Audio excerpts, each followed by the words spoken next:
எல்லாருக்கும் வணக்கங்க. ஜோதிஸ் கிச்சனில் இன்றைக்கி நம்ம பார்க்க போகிற ரெசிபி கொடுவா மீனுங்க. கொடுவா மீனில் சில்லி பண்ண போகிறோம். அதை எப்படி செய்கிறதுன்னு பார்க்கலாம். மீனை 3/4 கிலோ எடுத்து கழுவி சுத்தம் பண்ணி வச்சுருக்குறேங்க. மஞ்சள் தூள் போட்டுக்கலாங்க. மீன் சில்லி பவுடர் போட்டுக்கலாங்க.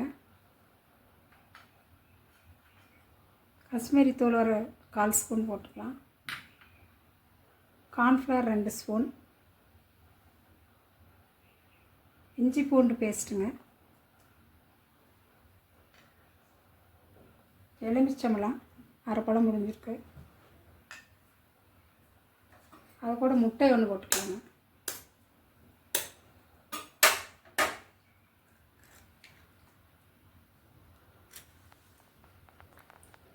எல்லாமே கலந்துக்கலாங்க.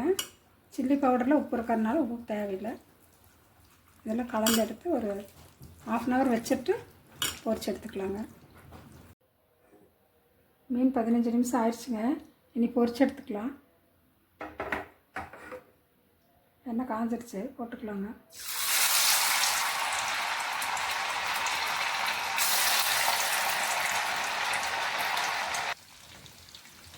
சில்லி வெந்துருச்சுங்க, எடுத்துடலாம். மீன் சில்லி ரெடி ஆயிடுச்சுங்க.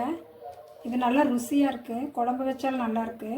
இதே மாதிரி நீங்களும் வாங்கி செய்து பார்த்துட்டு ஜோதிஸ் கிச்சனுக்கு லைக் பண்ணுங்கள், ஷேர் பண்ணுங்கள், கமெண்ட் பண்ணுங்கள், மறக்காமல் சப்ஸ்கிரைப் பண்ணுங்கள், சப்போர்ட் பண்ணுங்கள். தேங்க்யூ.